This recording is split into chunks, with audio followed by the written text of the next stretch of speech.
Aqui estamos, seguindo com o estudo do livro Memórias de um Suicida, que foi escrita por Ivone do Amaral Pereira, narrando o que se passou com Camilo Castelo Branco, que se assina aqui como Camilo Cândido Botelho. Hoje vamos ver o capítulo 4. Outra vez, Jerônimo e família. Ai do mundo, por causa dos escândalos, pois é necessário que venham escândalos, mas ai do homem, por quem o escândalo venha. Quem disse isso foi Jesus, o Cristo, está no Novo Testamento. Carlos de Canaleiras viera buscar-nos ao pavilhão indiano ainda cedo, e após efusivos cumprimentos, dissera-nos: sou de opinião que a programação de hoje se inicie pelo isolamento. Encontra-se ali vosso amigo Jerônimo de Araújo Silveira, e aproveitareis o ensejo para fazer-lhe a visita, que há tanto vindes projetando. Sentir-se-á ele certamente confortado com vossa presença, enquanto tereis cumprido suave dever de solidariedade e fraternidade. Não distava muito o isolamento do edifício central, em cujas imediações nos encontrávamos albergados. A perder de vista, estendia-se o planalto, onde a cidadela do importante departamento se assentava, envolvida no seu triste sudário de neblinas. Ao longo dos caminhos que trilhávamos, destacavam-se tabuleiros e açucenas e rosas brancas, que se diriam ver as flores mais adaptáveis ao melancólico retiro. Vinha-nos a impressão de que o departamento hospitalar, assim como o da vigilância, seriam arrabaldes bucólicos de uma grande metrópole, cujos ecos à distância nos não permitia suspeitar. Conversávamos familiarmente, pouco nos apercebendo de que já não éramos homens e sim espíritos despojados das vestiduras carnais. A direção do isolamento, assim como o tratamento fraternal dispensado aos penitentes, eram idênticos aos das demais filiais que visitáramos, inspirados na mais convincente justiça, na caridade amorosa e fraterna. Encontrávamos, com efeito, asilados, além daqueles muros imensos, onde nem mesmo faltava a interdição de uma ponte levadiça. Pobres colegas nossos, a quem as dores impostas pelo desânimo ou a revolta sobrepujavam as do arrependimento pelo mau ato praticado. Nesses corações desolados e inconsoláveis, o arrependimento limitava-se ao insuportável pesar de concluírem que o suicídio para nada mais aproveitara senão para lhes dilatar e prolongar os sofrimentos antes julgados insuportáveis, além de lhes apresentar, entre outras, a desalentadora decepção de se reconhecerem com vida, mas separados dos objetos de suas maiores predileções. Pode-se mesmo afirmar que o isolamento era especializado nos casos sentimentais, pois é sabido que o sentimentalismo, levado ao excesso, constitui gravíssimo complexo, enfermidade moral capaz dos mais deploráveis resultados. E encontramos, com efeito, ali os mais variados casos de suicídios sentimentais, em que o réprobo é agitado por vero sentimento extraído do coração. Não resta dúvida com quanto desequilibrado, desde o amante ofegante de paixão e ciúme pela felicidade concedida ao rival feliz, até o chefe de família desorientado por impasses dificultosos ou o pai subjugado pelo desalento ante o esquife do adorado entizinho que era a razão de sua felicidade. Consternação geral dominava o ambiente dessa filial do Hospital Maria de Nazaré. Invariavelmente insatisfeitos, seus hóspedes apresentavam o característico das criaturas resignadas e impacientadas por tudo, além de se entregarem à dor, sem se animarem a esforços para vencê-la, retendo-a antes com o exagero de um sentimentalismo doentio e piegas, enquanto engendravam novos motivos para sofrer, através de autossugestões pesadas que lhes envenenavam todos os instantes. A direção interna do isolamento, tal como o da torre, achava-se confiada a um sacerdote católico, ao invés de um daqueles atraentes iniciados a quem já nos habituáramos ver à frente das organizações da colônia. Todo o corpo de auxiliares internos, aliás, era constituído de religiosos católicos, exceção feita do corpo clínico, que se compunha de psiquistas iniciados. Não obstante, o cargo mais importante, isto é, o diretor, conselheiro e educador, se era ocupado por um sacerdote, era este também iniciado nas altas doutrinas secretas, espíritos de escola, possuidor de méritos assinalados perante a lei, e benquisto na legião dos servos de Maria, além de honrosamente graduado no seio da falange de cientistas que governavam o Instituto Correcional Maria de Nazaré. A disciplina era verdadeiramente conventual. Urgia fossem afastadas daqueles eternos insatisfeitos e voluntariosos as atrações pelas paixões mundanas e pessoais, os arrastamentos impuros e caprichosos que os perderam.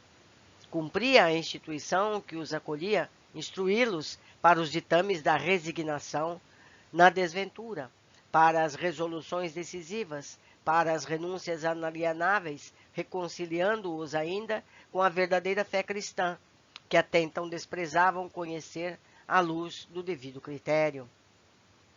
Haviam sido todos eles educados na terra sob os auspícios e ensinamentos católico-romanos, e em seus corações e em suas mentes, nas concepções religiosas que lhes dirigiam os pensamentos, não existia local para conceitos outros que não aqueles provindos da igreja que acatavam desde a infância.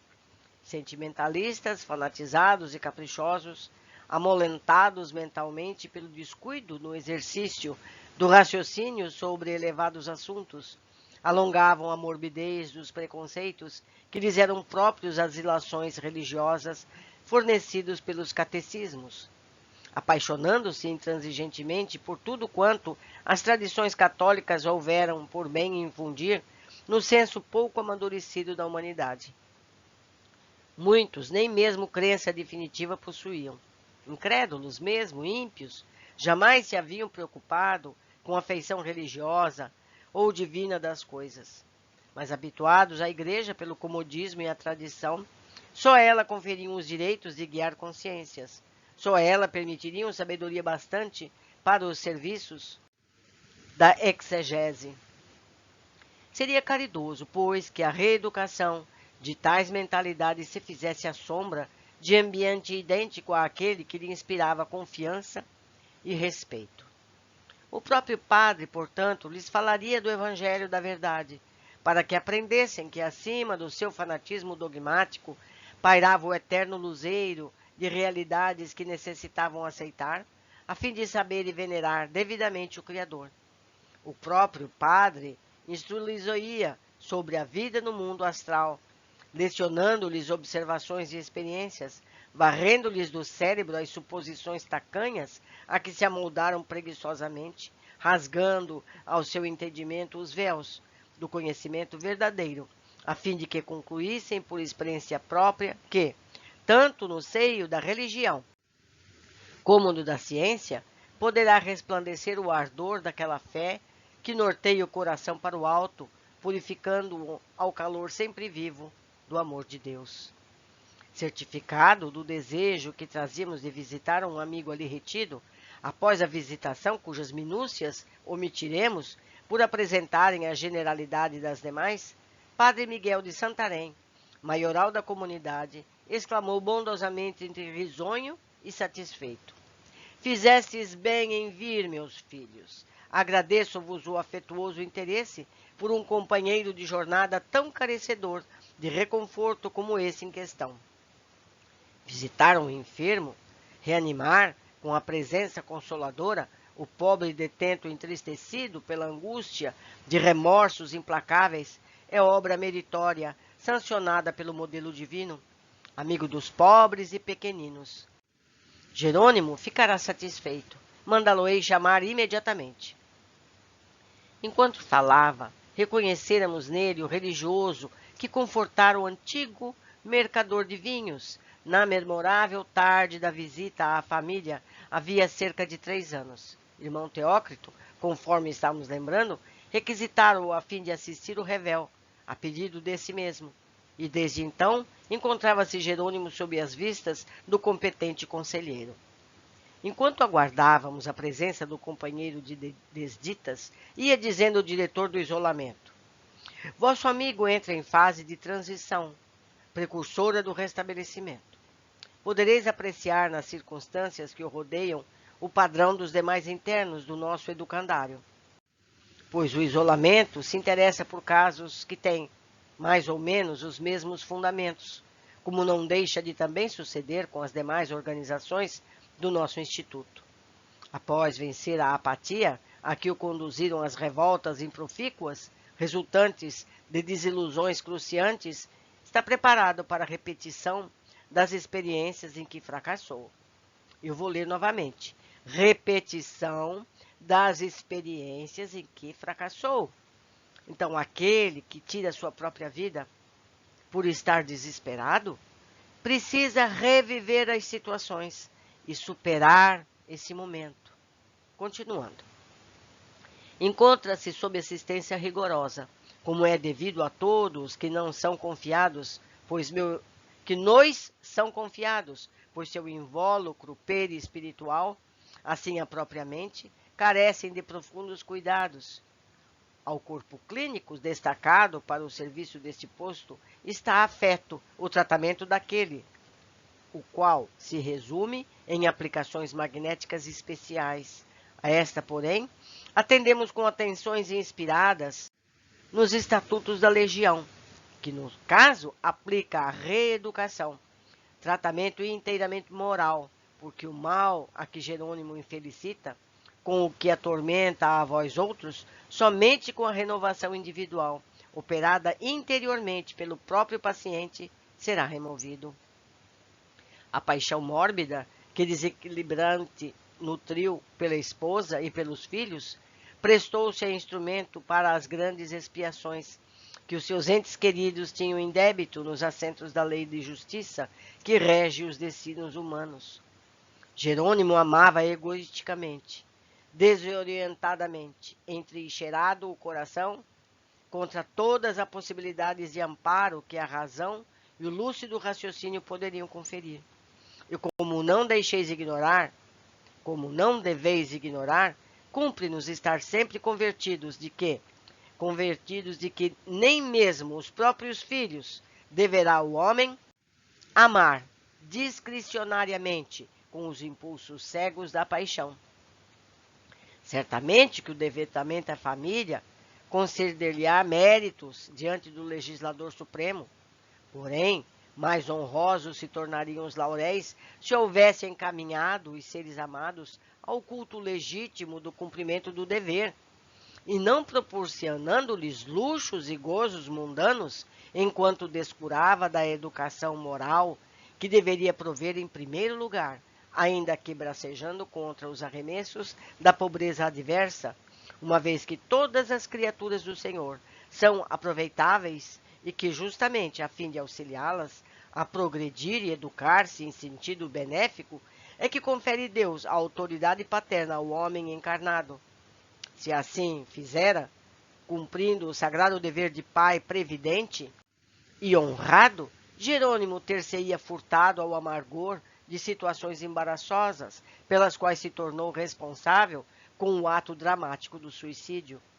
Ei-lo, porém, que chega, ele vos dirá coisas interessantes. Com efeito, acompanhado por irmão Ambrósio, um assistente religioso, o antigo negociante do Porto entrou no compartimento onde nos achávamos e atirou-se em nossos braços comovidamente. Obrigado, queridos companheiros, exclamou, por vos terdes lembrado de minha humilde pessoa tão gentilmente. Vossa visita cala-me docemente no coração. Se soubesses quão terríveis têm sido as minhas aflições. Abraçamo-lo com efusão, apresentando votos pela sua felicidade pessoal, pois outra coisa não sabíamos até então dizer ou desejar aos amigos. Pareceu-nos Jerônimo assaz modificado.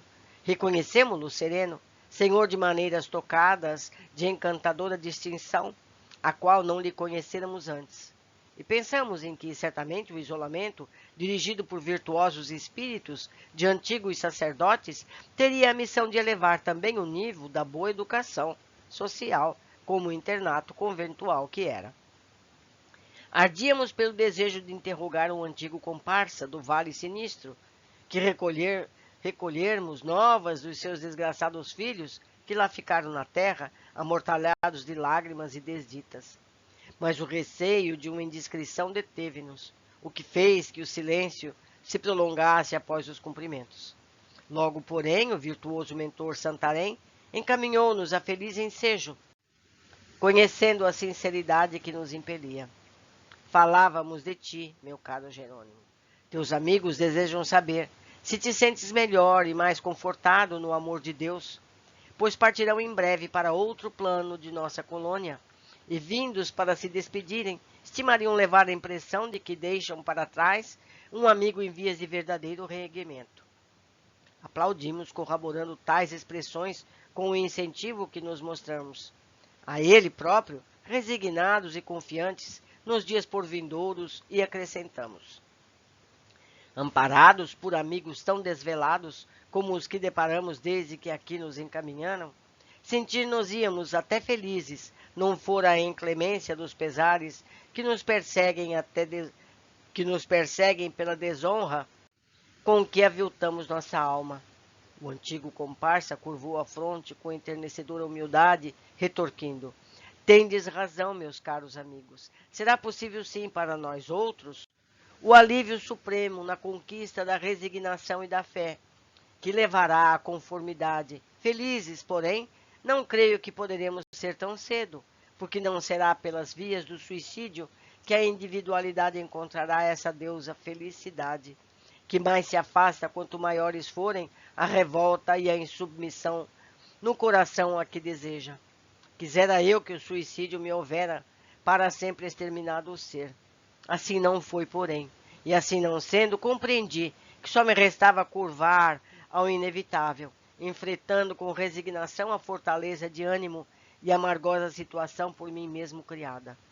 Devo a solicitude de irmão Santarém e seus conselhos e exemplos edificantes, como aos seus abnegados imediatos e as regras verdadeiramente providenciais desta mansão educadora, a transformação que em mim se vem operando.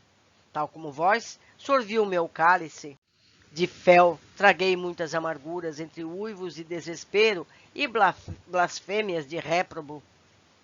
Mas hoje me sinto outro indivíduo, a quem a confiança no amor do Ser Supremo ressuscitou dos escombros da mais nefasta descrença, porque descrença mascarada com hipocrisia da falsa fé, da afetação da virtude, os quais se mostravam com ostentação convencional, o que se satisfaz a sociedade não aproveita, no entanto, nem mesmo para convencer o próprio que as assimilou, quanto mais para edificar sua alma perante o Criador. Eu poderia ser feliz, meus amigos, de algum modo, rodeado com a atenção desses nobres e excelentes protetores, instruído, fortalecido, confortado, como me vejo por sua incansável caridade, convencido das lutas e deveres que me cabem, disposto a enfrentá-los quando me acho. Mas cometi um crime de duras consequências, de consequências extensíssimas para mim e os meus. Contemplo-me carregado de falhas, e não me posso, de nenhum modo, sentir satisfeito em parte alguma, quanto o arrependimento vivo e ardente flagela minhas horas, exigindo resgate imediato, a fim de que a serenidade me retorne ao coração, permitindo-me novos empreendimentos, dignificantes e honrosos, justamente o oposto dos atos de antanho. Devo confessar-vos que, como comerciante que fui, falido, arruinado, traindo a confiança de firmas honestas com as quais mantivera compromissos de instituições bancárias, cuja honorabilidade não levei ao devido apreço, e até das autoridades municipais, pois grandes prejuízos deis também as fiscalizações legais, como os direitos alfandegários, visto que pratiquei não raras vezes o contrabando, envergonho-me de tal forma por não me ter esforçado por sair honrosamente desse emaranhado de inferioridades. Pejo-me tanto de haver solvido tais compromissos, acobertando-me sob a macabra ilusão do suicídio, que o rubor só me desaparecerá das faces quando me for possível ser comerciante outra vez, a fim de solvê-los pessoalmente, digna e honestamente. Oh, que ato indecoroso cometi perante a sociedade, meus amigos. Eu devo e não paguei. E defraudei os sacrossantos direitos da pátria, da abençoada terra em que vivi. Tenho compromissos vencidos, empréstimos, contas e mais contas, letras e mais letras a pagar. E nada resgatei até hoje. O peso dessa desonra converteu-me os dias em torturas ininterruptas, a par das desventuras que, por minha incúria, atingiram meus filhos. Felizmente, porém, a lei da sábia providência confere ao espírito falido meios honrosos para libertar-se de situações incômodas e vexatórias como essas. E Jerônimo, em futuro, não muito afastado, poderá reparar tais compromissos, recuperando o beneplácito da própria consciência, servindo-se de experiências novas, novos ensejos, graças à reencarnação, que a todos é facultada como meio de progresso e reabilitação. E ele, bastante animado, se encontra para a jornada nova. Acudiu o irmão Santarém, cortando a expansividade humilhante para o próprio expositor. Rejubilo-me, sabendo-te confortado e decidido aos embates pela honra e uma vitória que encoberte de tua consciência a visão inglória da queda forte que também a ti arrastou a desgraça, amigo Jerônimo. Praza aos céus que as forças se centupliquem em tua alma, quanto as minhas em mim se multiplicam a cada nova vibração da minha própria dor. Pois também me acho encorajado às mais rudes experimentações, contanto se me arrede das minhas íntimas visões o trágico fantasma dos remorsos pelo monstruoso delito que pratiquei. Vibrou Mário Sobral, a quem impressionante estremecimento sacudiu, fazendo agitar as mãos, como se esforçando por desvencilhá-las de algo que inquietasse e afligisse. A prece que aprendi a praticar, tornando-a em manancial indispensável à minha própria alma, guiado pelas férteis exortações de irmão Santarém, continuou o ex-comerciante do Porto. As súplicas veementes que aprendi a dirigir a Maria, nossa mãe e guiadora, concederam-me a trégua precisa para reunir os pensamentos atropelados pelo desespero e fixá-los no bom raciocínio, acontecimento que foi a chave áurea para a solução de muitos problemas por mim considerados insolúveis. A sorte imprevista de meus infelizes filhos, aos quais tanto e tanto amava, a conduta de Zulmira, prostituída e envilecida, como eu, incapaz de consagrar-se ao dever, vencendo honestamente as difíceis circunstâncias da miséria, eram fatos que me dementavam até loucura e a blasfêmia, convertendo minha alma em um réu selvagem e danado como não se seria a fera dos sertões africanos. A prece, porém, continuada, humilde, tal como o bom conselheiro recomendava, corrigiu a anomalia, e pouco a pouco recobrei a lucidez do senso, parecendo-me, ao depois de serenado o ânimo, que estivera durante séculos mergulhado nas trevas inferiores da irresponsabilidade. Ainda assim, a situação de meus filhos, que a vez de recordar, levava-me a sofrimentos inconsoláveis. A vigor das evocações, Jerônimo reanimava-se. Nosso grupo quedara-se muito atento, vibrando homogeneamente com o emocionado narrador, e tais foram as tintas vivas e sugestivas com que soube esboçar os acontecimentos que lhe diziam respeito, tais as expressões ardentes emitidas pelas vibrações com que traduzia as sutilezas da memória, que julgamos rever com ele os episódios narrados. E será como se também os houver assistido, que o transmitiremos ao leitor. Certo dia, ao entardecer, ia dizendo o enclausurado do isolamento, encontrava-me quase absolutamente só, perambulando tristemente pelas ruas melancólicas do imenso parque que vedes. Aproximava-se o doce, emocionante momento do Ângelus. a unção religiosa, consolo e esperança dos desafortunados irremediáveis. Sutilmente infiltrou-se pelos escaninhos do meu ser, reportando meu pensamento ao seio maternal de Maria, Mãe boníssima dos pecadores e dos aflitos.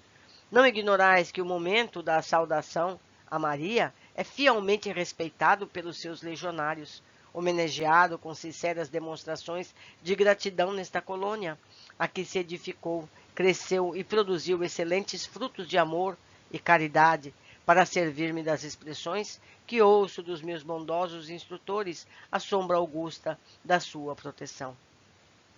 Sentei-me na relva, disposto a recolher-me também. Com o coração palpitante de fé, aguardei o solene momento da oração, o qual foi logo anunciado pelas dulçosas melodias que do templo se ampliam para os recantos mais distantes desta habitação.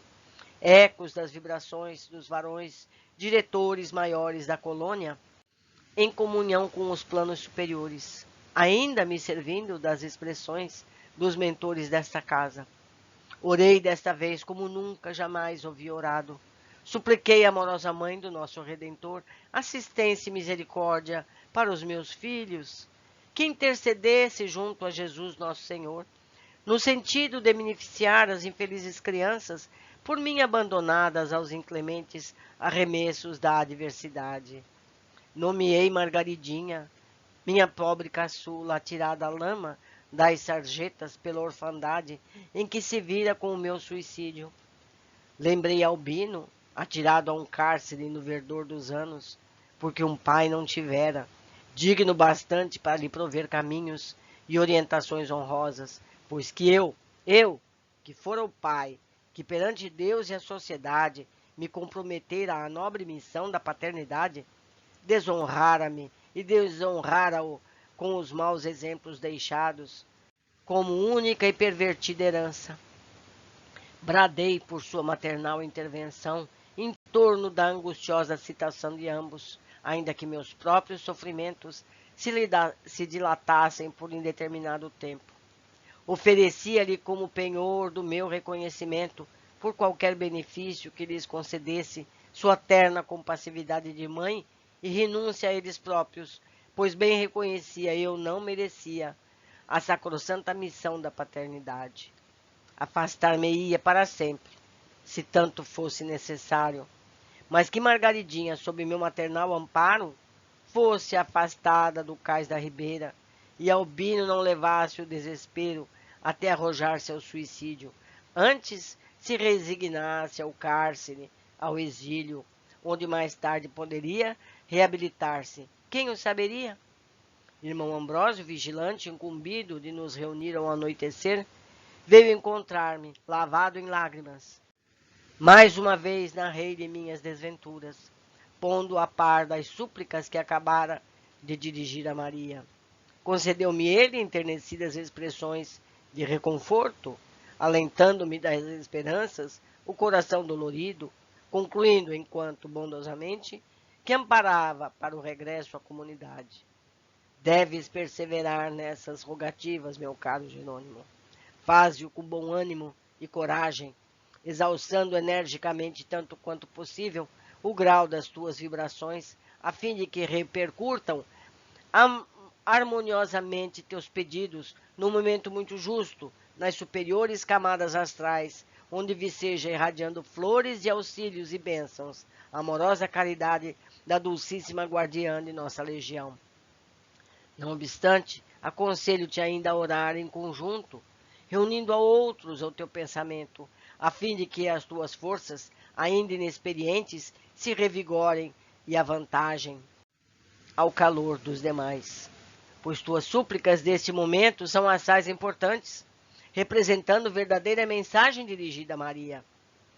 Falarei do ocorrido ao nosso bondoso conselheiro.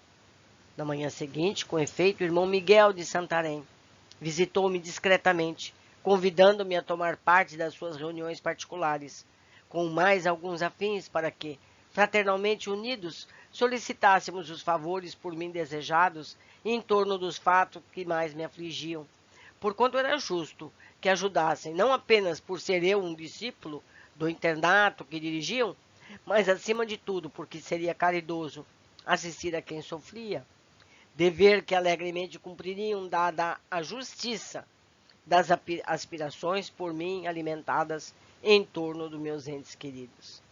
Assim foi feito realmente. Sob as frondes farfalhantes, em certo recanto isolado do imenso parque, e quando as melodias das saudações diárias a Maria elevavam suas suaves sugestões à quietude harmoniosa do crepúsculo, irmão de Santarém alçava o pensamento fiel e humildemente transmitia em preces sentidas o meu pedido à celestial Senhora. Deixei assim por várias vezes minha alma arrastar-se através do traçado luminoso que iam deixando as mentes virtuosas dos meus boníssimos conselheiros, e acompanhava, vibrante de confiança e de esperança, as expressões que do âmago do ser arrancavam em meu benefício. Repetiram-se estas simples e doces reuniões muito em segredo, durante algumas vezes seguidas, e sempre generosas e ardentes. Os nomes saudosos de meus filhos eram ali pronunciados diariamente. E como era consolador ao meu recompungido espírito, ouvir que a eles caridosamente se referiam os amorosos seguidores do complacente Mestre e Senhor, que até alçado nos braços infamantes da cruz, tratava de regenerar os pecadores, condoído de suas grandes misérias. A terna esperança, a humilde paciência, a respeitosa resignação visitaram os meandros do meu ser. Qual raio de sol, levantando aleluias nas trevas angustiosas depois de uma noite de tormentas. Passados que foram alguns poucos dias, tive a surpresa de ver reclamada a minha presença no gabinete do irmão diretor. Apresentei-me inquieto e comovido, pois havia muitos anos que me habituava a somente reconhecer desabores em volta de meus passos. O diretor, porém, serenou-me logo de início por apresentar-me pequeno rolo de pergaminho, espécie de papiro, estruturado em raios de luz compensada, enquanto era eu informado do que acontecia. Antes de mais nada, dai graças ao Senhor todo bondoso e misericordioso, caro Jerônimo. Vossas mensagens a Maria alcançaram êxitos perante as leis eternas e incorruptíveis.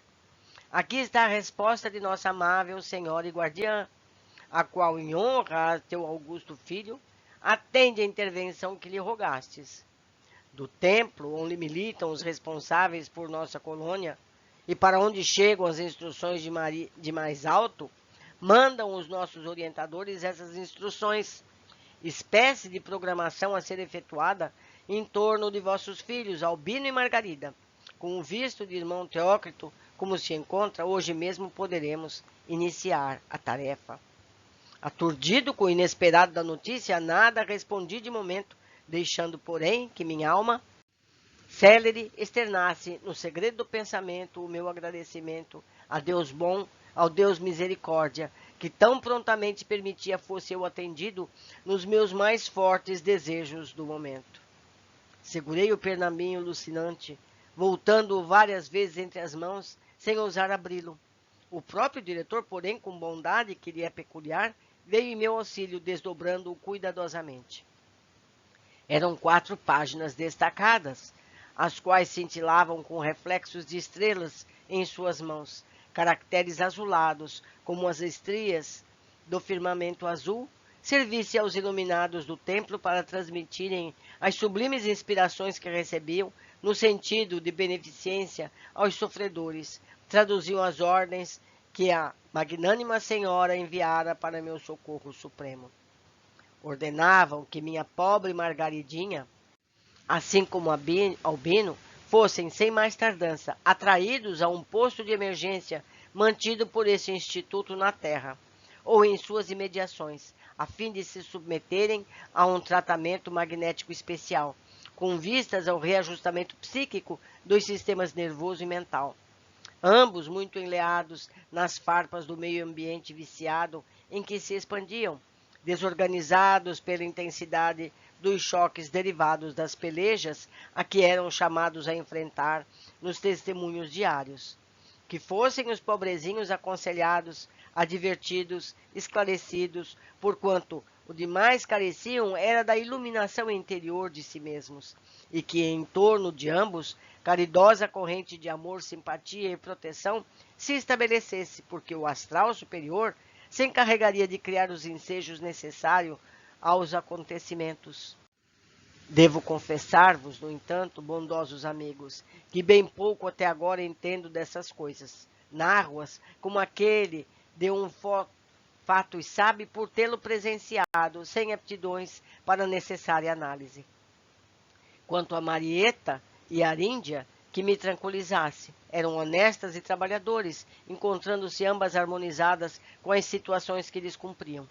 Perseverássemos, todavia, em socorrer o infeliz esposo da primeira, por quem não rogara em minhas ardentes súplicas, mas que não fora esquecido pela amável mãe do Senhor Jesus, presa que era de arrastamentos inferiores, que dele faziam o tirano do lar. Severa vigilância se efetuasse em seu favor, pois seria dócil às influências generosas que lhe dispensassem. Seus obsessores deveriam ser aprisionados e encaminhados às respectivas comunidades astrais, e que novos ensejos e benefícios novos lhe proporcionariam. Vemos que bem árduo o labor conferido ao isolamento e que esforços máximos requerem de todos vós. Boa vontade sempre crescente, interrompeu Roberto de Canaleiras, também visivelmente interessado. Já iniciastes o movimento regenerador? Irmão de Santarém, a quem ele se dirigia, adiantou-se sorridente, satisfazendo a justa curiosidade. Sim, disse ele, e com muito bons êxitos, visto que temos a mãe das mães como patrocinadora desses casos de redenção, cujas excelentes consequências facilmente entrevemos. Rogo esclarecimentos quanto ao desempenho de tão espinhosa com nobre tarefa, irmão Santarém, tornou o moço doutor.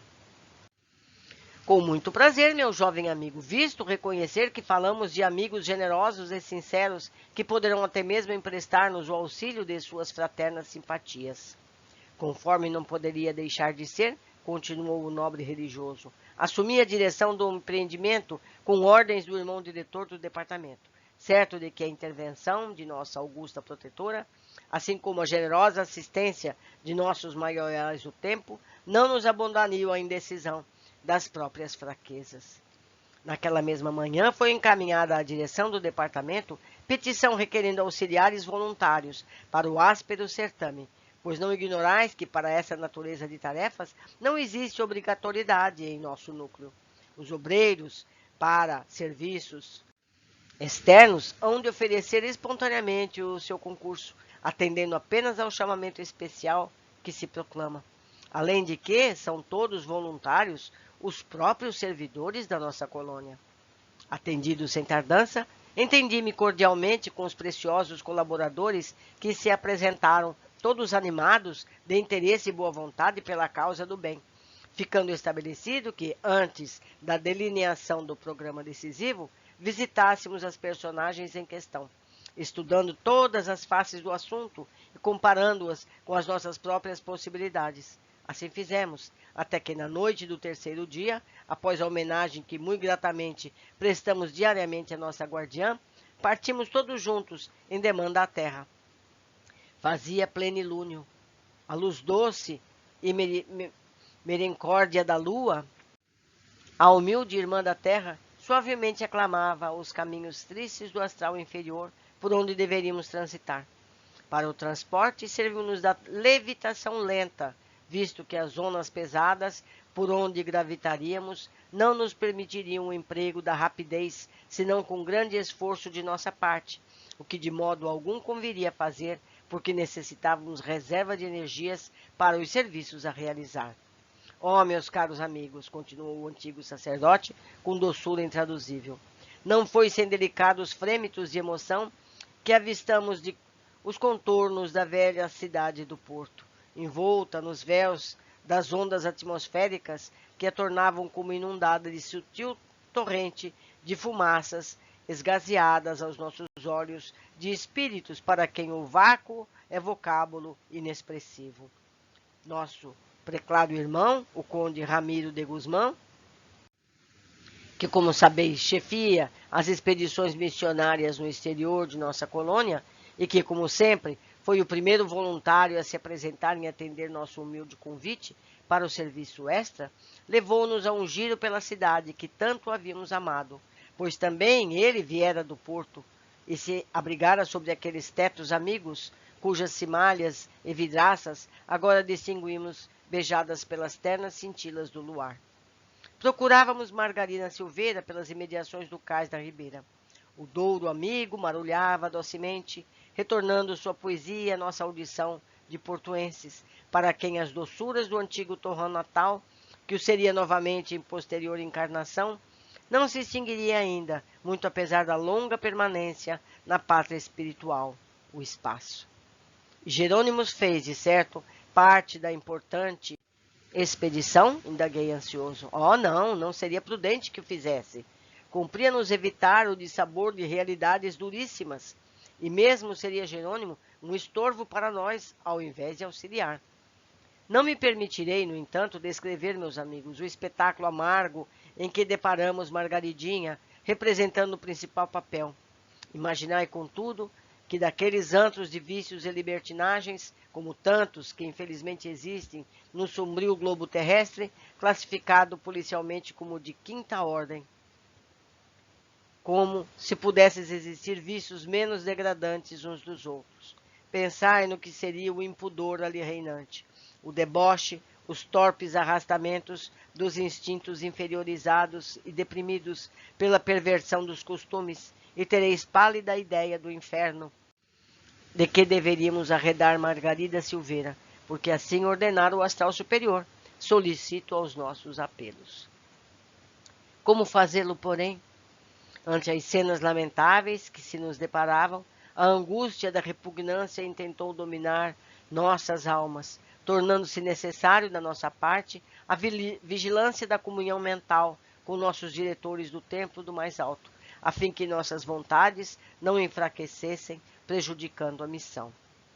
Torturada por infâmias inclementes, vilipendiada pela degradação, manietada ao miserável tronco de situação insolúvel para sua inexperiência, Margaridinha apareceu-nos como grande vítima de um novo calvário, onde também faltavam o contorno, o socorro de corações generosos, dispostos a aliviar e consolar. Vimos-la, malgrado suas próprias repugnâncias íntimas, imediatamente por nós reconhecidas, submetida aos torpes caprichos de verdugos desalmados, os quais forçaram-no a sorver copazos de vinho, intoxicando-a, embebedando-a impiedosamente. A desgraçada seminua, pois trazia as vestes rotas pelas brutalidades infligidas pelos algozes, e empapadas de vinho, cabelos desgrenhados, olhos alucinados pelos desvairamentos do álcool, boca espumante desfigurada por trejeitos ridículos, via-se também forçada a dançar ao som de guitarras enfadonhas, cantando as peças mais em voga para divertir os ínfimos algozes, sem que o pudesse fazer convenientemente, porém, dado o lamentável estado em que se encontrava. Sentia-se por esta ou por aquela personagem duramente esbofeteada, enquanto os vestidos eram ainda mais uma vez dilacerados pelas mesmas mãos brutais. Lembrando-me de que as instruções recebidas de mais alto recomendava fosse a pobre menina retirada com urgência daquele malsinado ambiente, não vacilei em tomar providências imediatas, lançando mão de medidas extremas. A um aprendiz da vigilância que comigo levara, justamente daqueles que iniciavam experiências regeneradoras através dos serviços de beneficência ao próximo, indiquei a mísera jovem dizendo: será necessário arrebatá-la daqui. O astral superior recomenda a assistência imediata em torno dela. Adormece-a, meu amigo, com uma descarga magnética forte, servindo-te dos elementos fluídicos dos circundantes. Dá-lhe aparências de doente grave e afasta com presteza esses infelizes que a maltratam. Este aprendiz sabia operar com certo desembaraço, não obstante serem parcos os seus conhecimentos, e pequeno o cabedal moral que possuía. Fora não havia muito, chefe de falanges contrárias ao bem e ao amor. Convertido, porém, desde certo tempo à aprendizagem sincera da luz e da verdade, agora se fazia obreiro submisso, subordinado à direção de individualidades esclarecidas, capazes de guiá-lo à regeneração completa, as quais não só o ajudavam a instruir-se, como a elevar-se moralmente, oferecendo-lhe oportunidades de serviços reabilitadores. Chama-se Osório, e, como é natural, ainda se encontra sob nossos cuidados. Outrora vivera nos sertões brasileiros, onde praticara rigores das magias africanas. O resultado da ordem por mim emitida não se fez esperar. Aproximou-se ele da infeliz peixeira do cais da ribeira, passou-lhe as mãos ambas às alturas dos joelhos, como laçando-os. A pobre menina cambaleou, amparando-se em uma banca próxima. Quase sem interrupção, o mesmo passe, entre aspas, repetiu-se à altura do busto, e em seguida, contornando a fronte, toda a cabeça. Margaridinha caiu estatelada no chão, presa de convulsões impressionantes, levando a mão ao peito e gemendo sentidamente, sem interromper-se no afã da sua competência, e enquanto eu distribuía outras recomendações aos demais voluntários, Osório chegou-se a um dos comensais, que se mantinham estupefatos ante o incidente, e segredou-lhe algo ao ouvido, com veemência e emoção, interessado em sair-se bem da tarefa. O indivíduo sobressaltou-se subitamente, exclamando aterrado, criando pânico indescritível entre os boêmios. Céus, a coitadinha está a morrer por culpa nossa. Fujamos, fujamos antes que apareçam os beleguins. Beleguins são funcionários do Tribunal de Justiça. Na época se chamavam assim. Saíram em confusão, empurrando-se mutuamente, deixando a pobre vítima de tantas brutalidades à mercê dos possíveis sentimentos de caridade do proprietário do antro. Margarida, com efeito, estrebuchava, parecendo com vascas de agonia. Rodeamo-la, eu e meus delicados auxiliares, no intuito de beneficiá-la com os bálsamos de que, no momento, poderíamos dispor. Convém frisar, no entanto, que nem eu, nem os meus adjuntos éramos sequazes pressentidos por ela, por aqueles demais circunstantes do plano material, pois nossa qualidade de espíritos desencarnados tornava-nos inatingíveis à visão deles. No entanto, a moça experimentava a ação nervosa produzida pela rispidez da descarga magnética necessária ao seu lamentável estado. Aplicamos bálsamos sedativos, compungidos ante os seus sofrimentos. Tornou-se inanimada, gradativamente acalmando-se, continuando, porém, estendida sobre as lajes do antro, enquanto o taverneiro, apavorado com o acontecimento, providenciava socorros médicos em um leito no interior da casa, pois cumpria ocultar a verdade em torno do caso, por não desejar complicações com a polícia, dada a ilegalidade do comércio. Quanto a nós outros, os servos de Maria, desejávamos vê-la em um hospital e jamais num cárcere. Por essa razão, afastamos a possibilidade da presença de policiais, enquanto providenciávamos o concurso de algum facultativo, cujos sentimentos de caridade nos inspirassem confiança. Faço um parênteses aqui, meus amigos. Vejam quantas providências foram feitas para beneficiar a pessoa. Então, aquele estado epilético de convulsão a que ela foi submetida era para salvar-lhe a condição. Veja só que até um fato doloroso é para o bem da criatura. Muito interessante. Vamos continuar. Alguns minutos depois, chegando o facultativo, ou seja, o médico, que a considerou gravemente doente, em virtude de grande intoxicação pelo álcool, providências humanitárias foram tomadas, pois tecêramos em torno dele corrente harmoniosa de sugestões compassivas. E assim foi que, tal como desejáramos, se tornava necessário, passadas que foram as sombras dramáticas daquela noite decisiva, a filha do nosso pupilo, aqui presente, dava entrada em modesto hospital, caridoso bastante para resguardá-la enquanto providenciávamos quanto aos seus dias futuros, guiado pelas inspirações generosas de Maria. Se nosso Jerônimo não deveria tomar parte na expedição, a fim de que lhe fossem poupados cruciantes amargores, como está informado dos acontecimentos? Não te sentes compungido, chocado com essas descrições, meu amigo? Principalmente porque são estranhos que as ouvem? Inquiria ousadamente desejoso de tudo investigar. Com efeito, sinto-me amargurado e nem poderia deixar de ser assim. Aliás, a amargura e o pesar têm sido meus companheiros de todos os momentos. Não obstante o sofrimento e as instruções que venho aqui recebendo, elucidaram-me o bastante para hoje melhor raciocinar do que em outro tempo. Convém reflitais, meu caro senhor Botelho, que, se irmão de Santarém descreve para nós outros acontecimentos que a mim dizem respeito, será porque aqui viesses para os serviços de instrução, além de que sois amigos sinceros, irmãos afins capazes de atitudes fraternais, não apenas em meu benefício, mas também daqueles que me são caros. Não data de hoje a nossa afeição. Lembro-me bem de que estávamos unidos por uma comovedora amizade desde as tristes peripécias no Vale Maldito. Sim, cortou o lúcido instrutor. Ele deveria ser de tudo informado em ocasião oportuna, embora a caridade houvesse aconselhado sua ausência ao teatro dos acontecimentos. Nada poderia mesmo ignorar, uma vez que se tornou responsável por tudo o que resultou do abandono a que legou a família e porque ainda urgia meditar sobre os delicados acontecimentos com vista aos planos para as próximas reparações. Ao incidente seguiu-se pequena pausa, a qual foi quebrada pelo próprio Jerônimo ao exclamar: rogo-vos continueis elucidando meus companheiros de jornada com a sequência do meu drama pessoal, venerando o irmão Santarém, pois julgo-o bastante expressivo, conforme tantas vezes me tendes feito analisar, para também a outrem edificar e instruir. Sim, meu filho, estou certo de que calarão bem em suas almas ao ouvirem o episódio que vimos narrando. Aqueceu pacientemente o sacerdote, cujo sorriso bondoso dulcificou o mal-estar criado pela minha impertinência.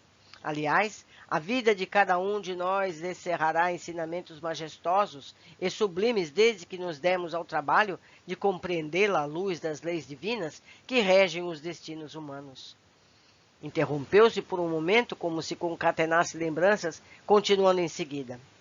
No instante em que Margarida Silveira tombava nas lajes da taverna, tratamos de remover o seu espírito, parcial e temporariamente desligado do fardo carnal, para o posto de emergência que este instituto mantém nas adjacências do globo terrestre.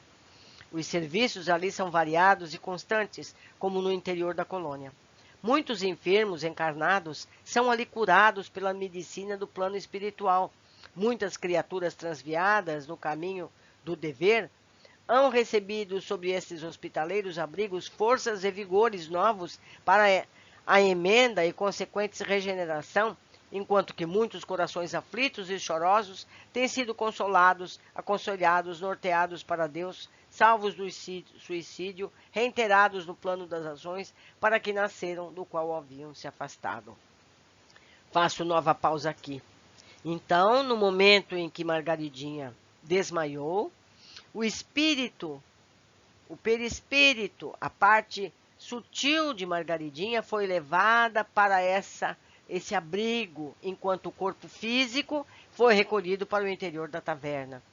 Nesse abrigo, esse perispírito foi tratado e protegido até que o médico lá chegou. Vamos continuar.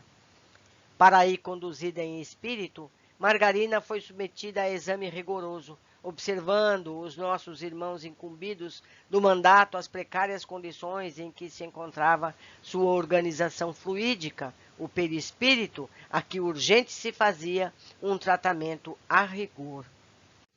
Enquanto isso, o corpo carnal também o era pelo cientista terreno, pelo médico, o médico assistente do hospital, para onde fora transportado em estado comatoso. Assentado ficara por nós outros que, a benefício do futuro de Margarida Silveira, o estado letárgico se prolongasse por vários dias, tantos quantos necessários à assistência moral mais urgente que a premência da situação exigia. Ou seja, Margarida ficaria no hospital espiritual para ser tratada e orientada. Enquanto isso, o corpo em coma ficou no hospital físico. Por isso mesmo, todo o interesse, os cuidados mais delicados tributamos ao nosso corpo físico material, ao qual transmitiríamos as vitalidades necessárias à saúde e conservação. A jovem não se achava, ao demais, verdadeiramente doente, senão apenas intoxicada pelas forçadas libações de álcool, apresentava órgãos normais, exceção feita ao sistema nervoso, que sofria os resultados da amargurosa anormalidade que vivia. Seus sofrimentos graves, cuja natureza estava a requisitar desvelos abnegados, eram morais, razão por que os facultativos do Hospital do Porto, onde se encontrava o fardo carnal, a deixaram em observação, confundidos com o estado letárgico singular. Irmão Santarém deteve-se durante alguns instantes, consultando se nos interessaria a sequência da narrativa. Em coro suplicamos que se não detivesse, porquanto não só a sorte da pobre menina nos preocupava muitíssimo, pois a força que nela ouvimos falar por seu pai havia tantos anos, muito de coração a estimávamos agora, como também o ensinamento nos atraía profundamente, calando em nosso âmago como fortes repercussões. De outro lado, o próprio Jerônimo animava a exposição dos passados fatos, o que era o melhor incentivo para o narrador. Agradeceu o bondoso conselheiro com amável sorriso e continuou, enquanto nossa atenção recrudescia. Ficai sabendo, meus amigos, que Margaridinha não só não era má, como não se amoldava de boamente ao vício. Repugnava-o até, ansiando libertar-se dele, no seu caso doloroso, o que havia era tenebrosa expiação. Sequência funesta e imprescindível de arbitrárias ações por ela mesma praticadas em antecedentes encarnações, e que ficaram a clamar justiça e reparações através dos séculos, não apenas nos resfolhos da própria consciência, mas também nos harmoniosos códigos da lei suprema, que absolutamente não se harmoniza com os quaisquer transvios do caminho reto. Faço eu mais uma vez observações. Quer dizer, Margarida viveu esse drama porque ela devia também do passado. Não fosse a causa o suicídio do pai, seria outra causa qualquer, mas ela precisaria viver essas dores que viveu. Porque ninguém vive, ninguém sofre por algo que não tenha marcado no passado. É importante isso. Não há inocentes na Terra. Todos nós vivemos as dores necessárias, certo? Como disse mesmo Jesus, há de ter o escândalo, mas ai de quem for que faz o escândalo, não é verdade? Vamos continuando. Poderias dar-nos pequena amostra das ações praticadas pelo espírito dessa jovem em antecedentes encarnações e que dessem causa a graves situações que no momento ela experimenta? Atrevi-me a solicitar, levando por sincero desejo de aprender. O estudo da lei da reencarnação é profundo e melindroso, meu amigo, ao mesmo tempo que singelo e fácil de compreensão, porquanto nos apresenta um indício esclarecedor de muitos problemas que perseguem a humanidade, os quais aparentemente se apresentam insolúveis. Futuramente falo-eis em vós próprios, relendo as páginas do livro da consciência. Até lá, no entanto, não haverá nenhum inconveniente em satisfazermos a natural curiosidade, uma vez que tereis de lucrar conhecendo mais um dos seus múltiplos aspectos. Sim, meus amigos, a profundidade das leis divinas é vertiginosa, podendo mesmo apavorar os espíritos medíocres, não ensaiados ainda para a compreensão, mas a justiça que ressalta dessas leis destila tanta sabedoria e tão grande misericórdia que o pavor se transformará em respeitosa admiração a um exame mais prudente e minucioso. Por mais incrível e incômodo que vos pareça, meus filhos, em antecedentes vidas planetárias, isto é, em mais de uma existência terrena, o espírito que atualmente conheceis sob o nome Margarida Silveira andou reencarnando em corpos masculinos, existindo como homem porque o espírito não é subordinado aos imperativos do sexo, tal como na Terra se compreende, abusou da liberdade e das prerrogativas que a sociedade terrena concede aos varões em detrimento dos valores do espírito e conspurcou deveres sagrados. Como homem, levou a desonra a lares respeitáveis, aviltou donzelas confiantes, espalhou o fel da prostituição em torno dos seus passos, desgraçou e destruiu destinos que pareciam róseos esperanças docemente acariciadas. Mas veio um dia em que a suprema lei, que não quer a destruição do pecador, mas que ele viva e se arrependa, impediu-o de continuar o execrável atentado à sua soberania. Caçou-lhe a liberdade e impôs-lhe desejos favoráveis para se refazer da anomalia de tantas tantas iniquidades, impelindo-o a renascer sobre vestes carnais femininas, a fim de mais eficientemente provar o mesmo fel que fez a outrem sorver, e assim mesmo poupar tempo precioso na programação dos resgates, por sujeitar-se ao rigor de penalidades idênticas às outroras impostas a seu mal orientado livre-arbítrio. Reencarnou como mulher a fim de aprender na desgraça de ser atraiçoada na sua castidade, desacreditada, vilipendiada, abandonada, a empolgante lição que não é em vão que se infringe um só dos mandamentos assinalados no alto do Sinai, como padrão de honra para a humanidade que antes se deveria educar com vista às finalidades sublimes do amor a Deus e ao próximo. Inquietante mal-estar trouxe emoções de pavor à nossa mente surpreendida com a expectante novidade. Estremecemos enquanto sentimos como que porejar suores gelados de nossa epiderme. Naquele momento lembrávamos vivamente de que fôramos homens, que nossas consciências não acusavam apenas ações angelicais em torno do gravíssimo assunto.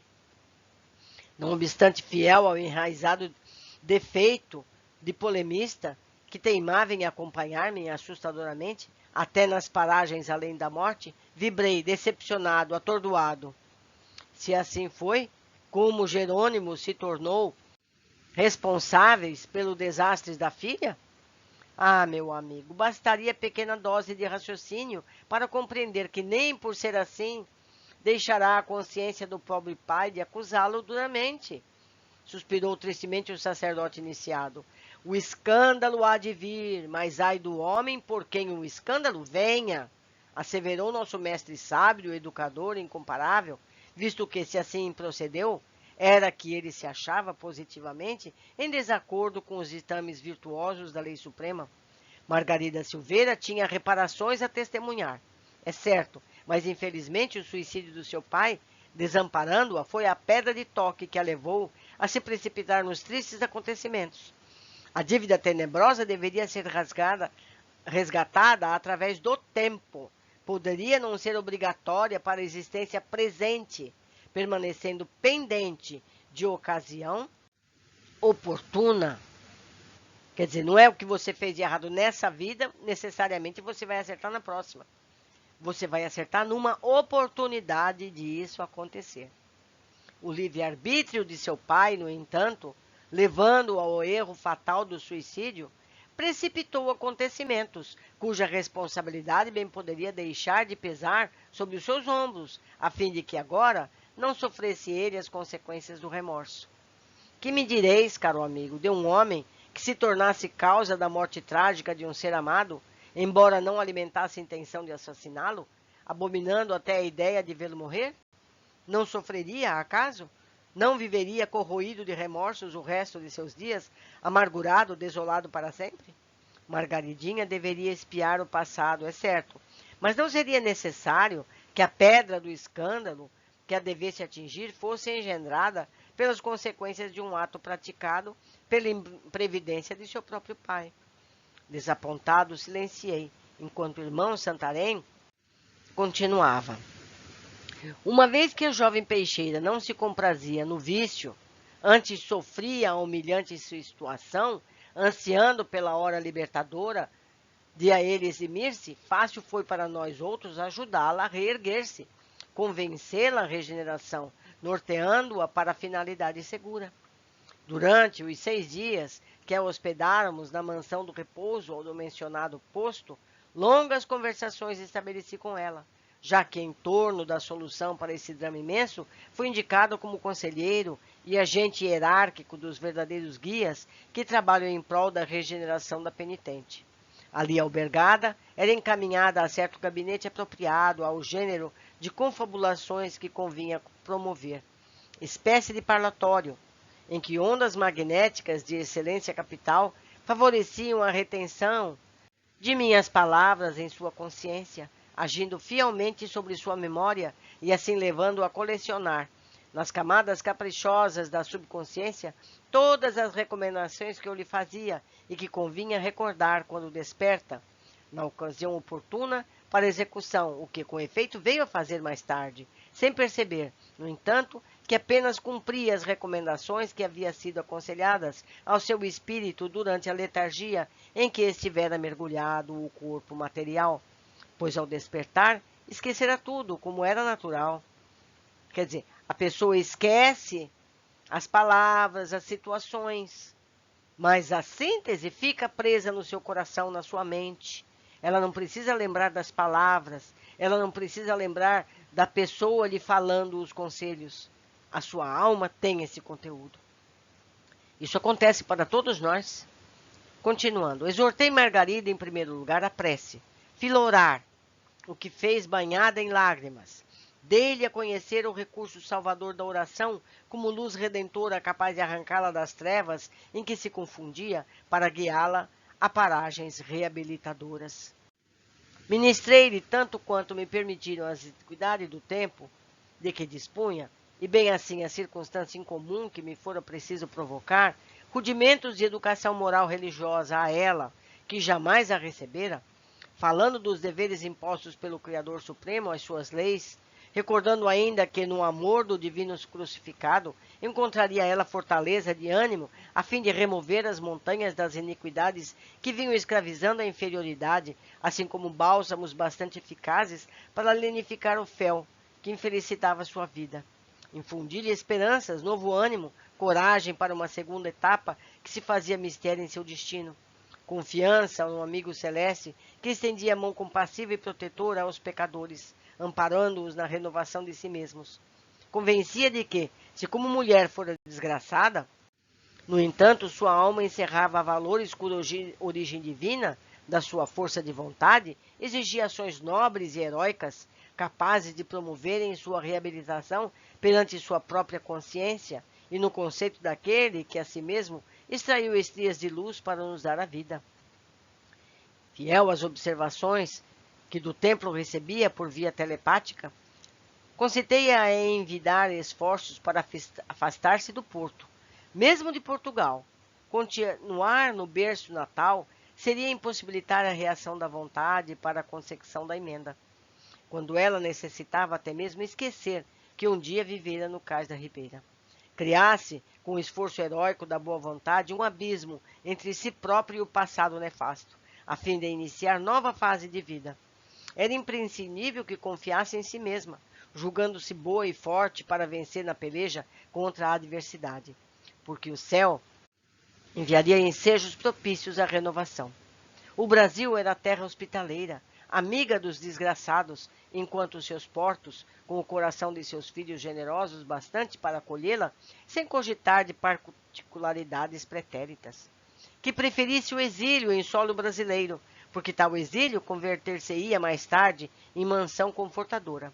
Ainda porque o espírito é cidadão universal e sua verdadeira pátria é o infinito, e que o levará a entender que, onde quer que se encontre, o homem estará sempre em sua pátria, a qual deverá sempre amar e servir, honrando-a, engrandecendo-a para os altos destinos morais. Esquecesse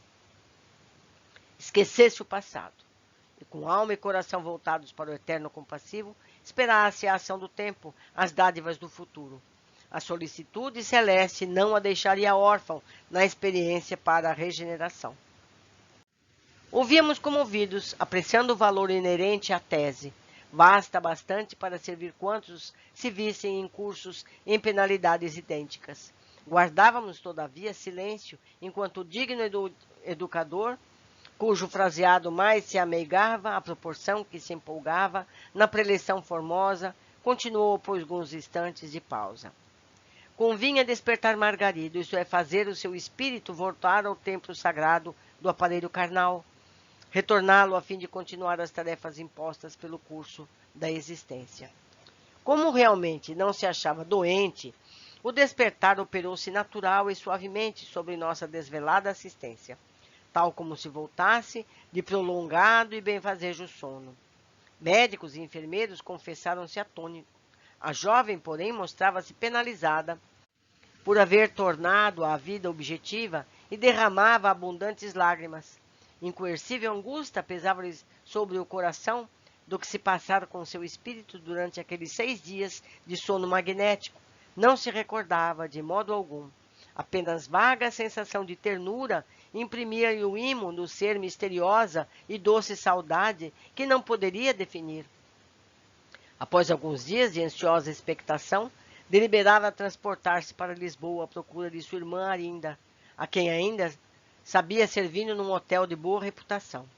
A situação, porém, apresentava-se difícil para a desventurada jovem.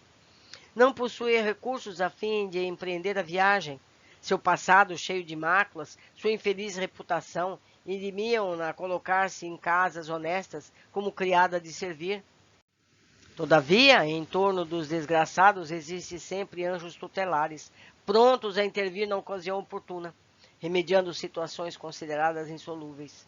Em torno de Margaridinha, a intervenção do céu fez-se representar para os recursos necessários ao transporte.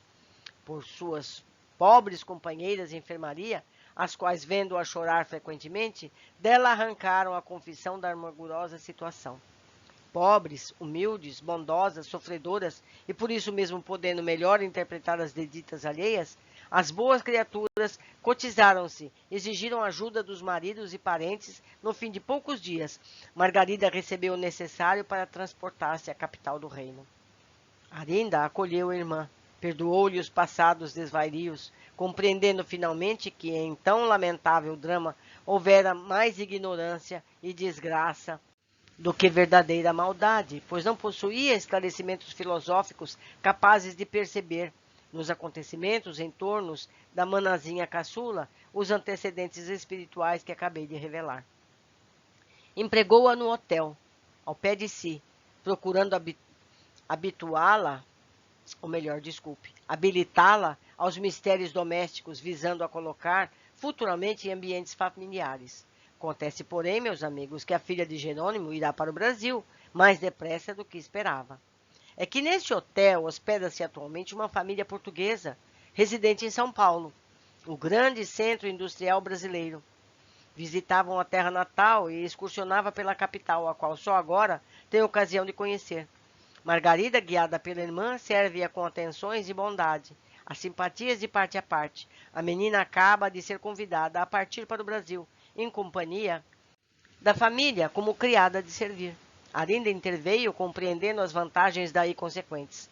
Margaridinha concordou prazenteira, e dentro de alguns dias será encerrada a página negra de sua existência para recomeçar experiências novas, com novos ensejos de progresso e realizações. Entreolhamo-nos ansiosos, como um singular desabafo, detendo-nos compungidamente a fitar Jerônimo, personagem que figurava na tormentosa odisseia que acabávamos de ouvir, com a tremenda responsabilidade perante a lei divina de havê-la provocado com a ação relapsa do suicídio. O ex-comerciante de vinhos, porém, conservava-se de fronte curvada, concentrado em pensamentos profundos. De súbito, em meio a silêncio augusto, que sucedera a comovedora exposição, uma voz compassiva, a revelar carinhosas entonações, interrogou sinceramente interessada. E Albino, irmão Santarém? De certo o seu concedeu-lhe também alguma dádiva? Era Belarmino, cuja alma bondosa, convertida para a emenda, apresentava já os melhores e mais sólidos característicos de fraternidade dentro do nosso grupo. Albino, disse sorridente o digno sacerdote, como absorvido em grata recordação. Albino vai muito bem, melhor muitas vezes que a irmã.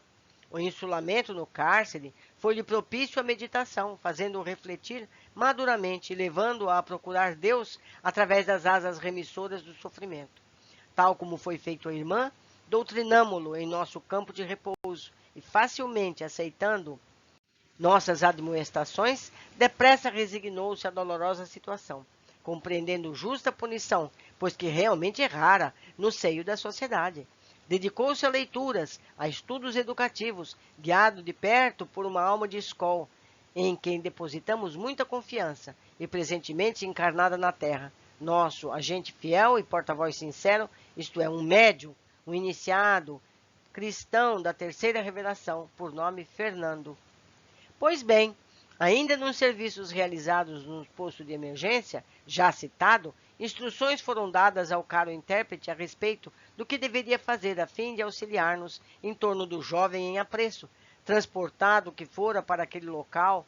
O seu espírito operoso, durante sono profundo, ora assim sendo Fernando, que exerce atividades profissionais na própria inspetoria de polícia, como adepto que é da terceira revelação, vem procurando tanto quanto possível testemunhar os preceitos do divino missionário, dentre os inúmeros atos generosos que vem evidenciando como espírita cristão.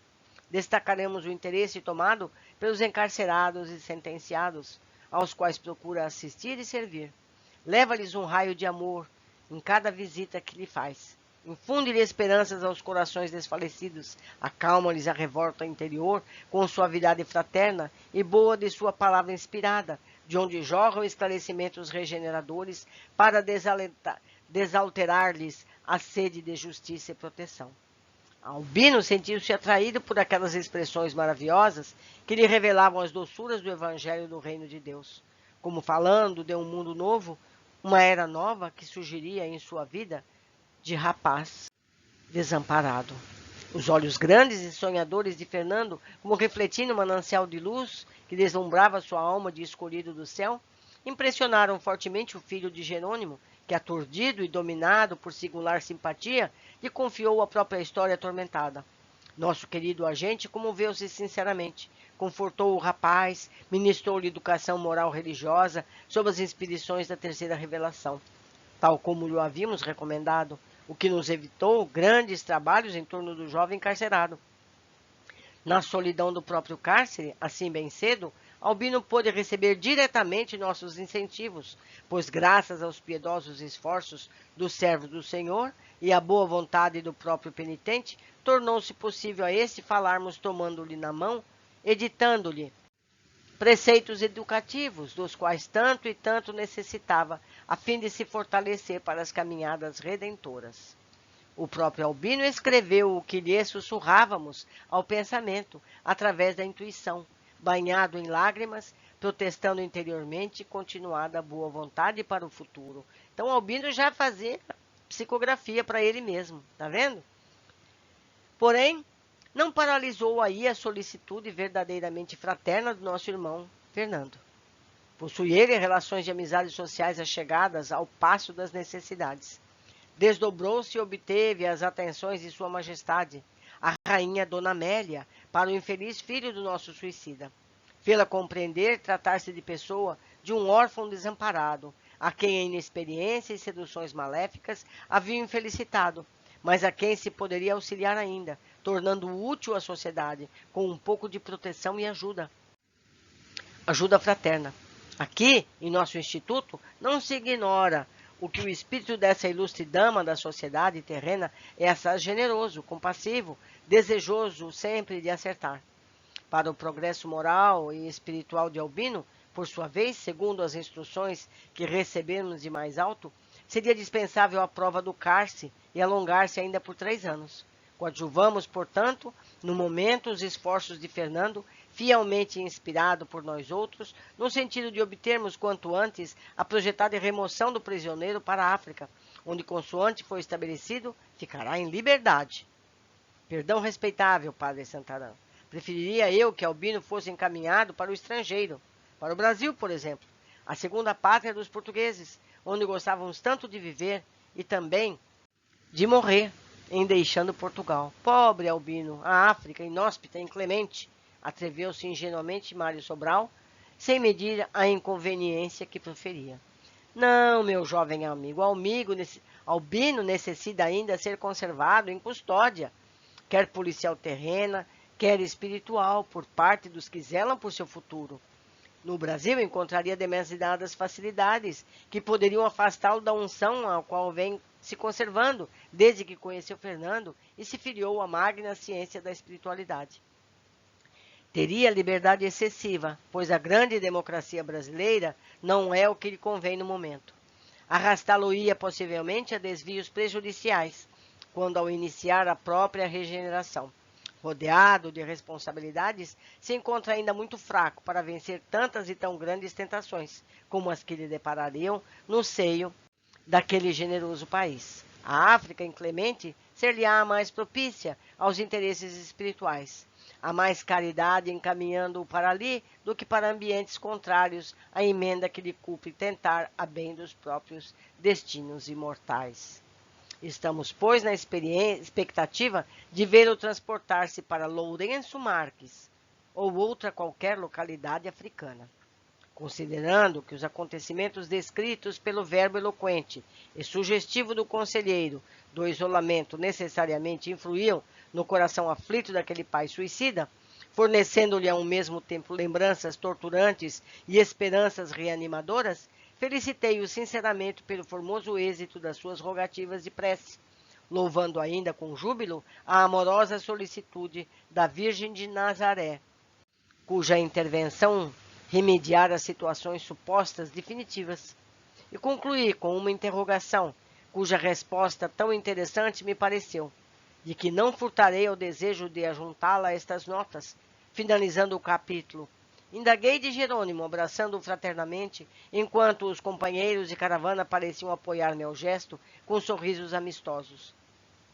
E agora, meu caro Jerônimo, resolvido os mais prementes problemas que te ensombravam as amarguras do viver, não te sentirás porventura mais sereno e a fim de cuidares do futuro, que, segundo depreendo, bastante prejudicado, já foi pelas aflições constantes e impaciências contraproducentes em que se trazia recordações dos filhos queridos? Não exultas, sabendo o herdeiro do teu nome prestes a poder servir honradamente a sociedade, o coração aberto às auras celestiais por uma fé religiosa que é como uma bênção do Todo-Poderoso, glorificando o futuro? Não sorrirás resignado, sabendo tua loira Margaridinha, recebida no seio de uma família respeitável, tão respeitável como foi honrada com as atenções da Virgem, a quem suplicaste para encaminhá-la à reabilitação imorredoura? Sim, Jerônimo, estarás jubiloso. Todos os congratulamos contigo, meu amigo. Só então levantou o semblante entristecido, enquanto respondia com entonações lacrimosas. Sim, amigo Camilo. Tão vastos e tão profundo alcance foram os benefícios por mim recebidos através da assistência dispensada aos meus entes mais caros, que jamais serão bastante eloquentes quantas expressões possa eu ter para testemunhar à Mãe Santa do meu Salvador a gratidão que me enternece o seio, a não ser que, por misericórdia ainda mais extensa, venha me transformar em protetor de órfãos abandonados, evitando que se despenhem pelos abismos em que vi submetido meus queridos filhinhos. Alenta minha esperança de que tal milagre se concretize, ó Camilo, pois aprendi com meus dedicados mestres desta casa acolhedora que o Espírito vive sobre a terra sucessivas vidas, nascendo e renascendo em formas humanas quantas vezes sejam necessárias ao desenvolvimento do seu ser em busca da bênção de Deus. Espero, portanto, aquilo mesmo fazer um dia na terra, com outra forma humana que não seja concedida.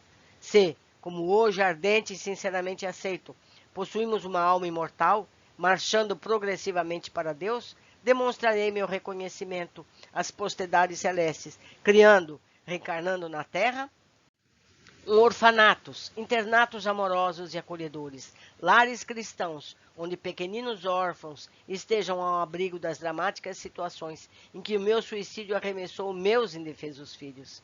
Sim, reconfortado, agradecido, esperançado estou, mas jubiloso ainda não, porquanto uma avalanche incômoda de dívidas a solver abrasa minha consciência, requeimando-as com os fogos impiedosos de 1000 razões para os remorsos. Oh, eu não acuso Zulmira, porque também me sinto culpada por sua queda nefanda. A pobreza irremediável, as privações acumuladas, a fome torturadora, foram algozes que a perseguiram e venceram, encontrando-a moralmente desaparelhada para a resistência necessária às pelejas diárias contra a adversidade, pois é infeliz que no lar paterno for educada às brutas, por mim que a amava tanto, habituada for ao conforto excessivo e contraproducente, à ociosidade nefasta que o dinheiro mal dirigido produz.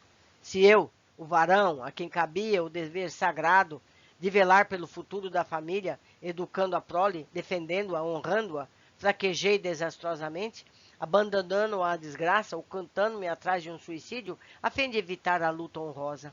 Completamente desencorajado para o desempenho da missão, que até os seres inferiores da criação observam com apego, ternura e satisfação. Se eu, o chefe natural, que perante os homens com o matrimônio e perante Deus com a paternidade, comprometera-me a conduzir o rebanho da família ao santuário da honra e da felicidade, abandonei-a ao fogo vivo das iniquidades mundanas, escondendo-me debaixo do túmulo cavado pela covardia de um suicídio. Quem mais se obrigaria ao dever que era meu? Que poderia fazer a pobre Zulmira, se eu, pior que ela, cheguei a matar-me para evitar o cumprimento dos deveres inalienáveis? Oh, para que Zulmira vencesse à frente da desgraça, defendendo e honrando 4 filhos menores, seria preciso que se houvesse habilitado, à luz de princípios elevados, sob orientação de adiantada compreensão cristã, como tantas vezes asseverou o irmão de Santarém, vendo-me sofredor e inconformado com o seu procedimento.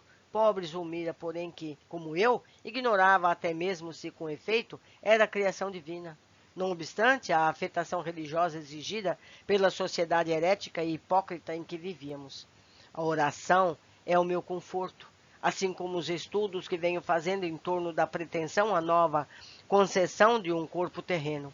E rendo graças a Deus por tudo isso, meu amigo, pois já é muito para quem absolutamente nada fez para merecer tanta misericórdia. Podereis prestar-nos alguns informes quanto às condições em que se verificarão as experiências novas do nosso caro Jerônimo, irmão Santarém? Inquiri atraído pela sucessão dos ensinamentos que todos aqueles fatos se depreendiam. Será raciocínio simples, meu amigo, ao alcance de todo aprendiz aplicado.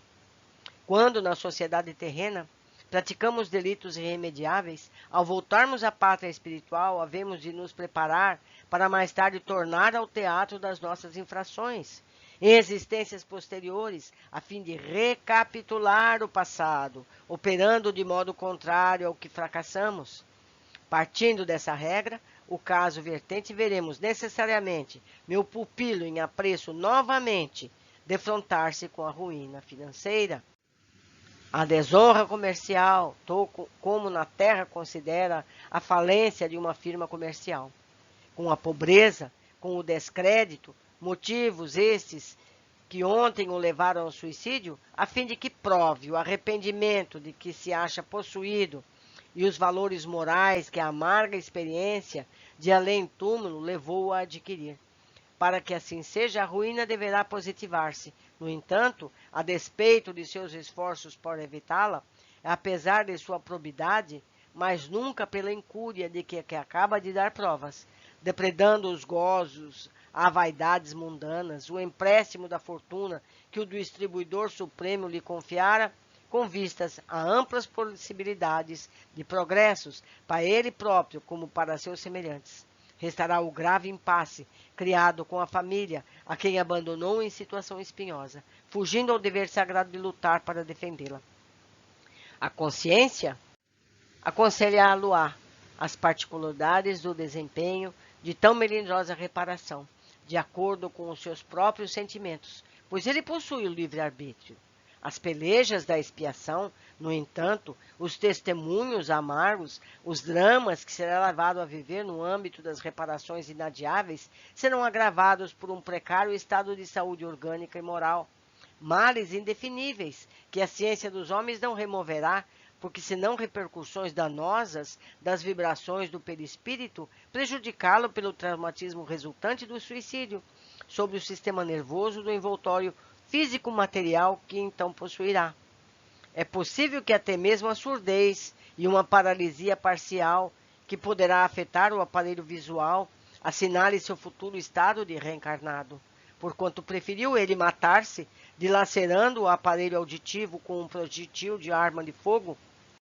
E sabeis, meus amigos, que o corpo astral, o perispírito, sendo como é a organização viva e semimaterial, também se ressentirá forçosamente com a bruteza de um suicídio, e assim moderará o futuro corpo, padecendo mentalmente os mesmos prejuízos. Então, meus amigos, aqui fazendo um novo parênteses, ele terá que viver a situação em que faliu e ainda por cima terá um corpo físico mais debilitado, ou seja, será mais difícil. A cada nova queda, nós temos uma dificuldade a mais a somar. Continuando. Despedimos-nos do irmão Santarém com lágrimas a oscilarem em nossas pálpebras. Não tínhamos expressões com que agradecer a gentileza das elucidações proporcionadas. Abraçamos Jerônimos e saímos, penalizados com a gravidade da situação que o premia. Pois, apesar de tudo, quando acabamos de saber, o pobre companheiro não passava de um solitário circunscrito ao isolamento, de onde não se afastaria nem mesmo a fim de visitar os filhos, senão para se instruir dentro da medida das próprias capacidades e sob vigilância severa dos mentores, carregado de vibrações pesadas e chocantes. O contato com os seres amados poderia sugestioná-los angustiosamente, arrastando-os a possibilidades desastrosas. Deveis encerrar esta série de visitas com uma pequena demora pelo departamento de reencarnação, advertiu o velho doutor Canalreiras, pois dentro de alguns dias mais devereis realizar o antigo sonho, revendo a pátria e o antigo lar. Pequeno veículo esperava-nos sobre nós, fechou-se a imensa ponte levadiça, saímos para o extenso campo marchetado de açucenas. Indefinível amargura cruciou nossos corações, enquanto eu mesmo traduzia as impressões de todos os meus pobres cômpares ao exclamar: adeus, pobre Jerônimo, não sei se nos veremos ainda, antes da grande e inevitável jornada da reencarnação nos separe. Que o celeste benfeitor se amenseie do teu espírito, iluminando-o com os favores da sua paternal clemência, a rota por onde peregrinarás, rodeado de espinhos e decepções. A tua história é também a nossa, eu bem sei. Quando o nobre irmão de Santarém ilustrava os teus problemas, com o seu verbo sugestivo e elucidador, bem percebia eu que, caridosamente, ele desejava advertir-nos quanto aos momentos difíceis que a nós outros também esperam. Meus amigos, todos eles terão problemas semelhantes a viver, semelhante às vidas que deixaram, e isso agravado por um corpo físico debilitado pelo suicídio que praticaram. Aprendemos muitíssimo neste capítulo, assim como nos anteriores. Deixo aqui meu e-mail para um contato, caso queiram comentar o que nós aprendemos, também dar algum esclarecimento que eu não tenha dito, assim como também podem escrever aqui no próprio YouTube. E aqueles amigos que chegam neste capítulo, por uma indicação do YouTube, lembre-se de começar pelo número 1, pelo capítulo 1 dessa obra, para que possam entender tudo o que se passou até aqui. Um abraço a todos, eu o aguardo no próximo capítulo.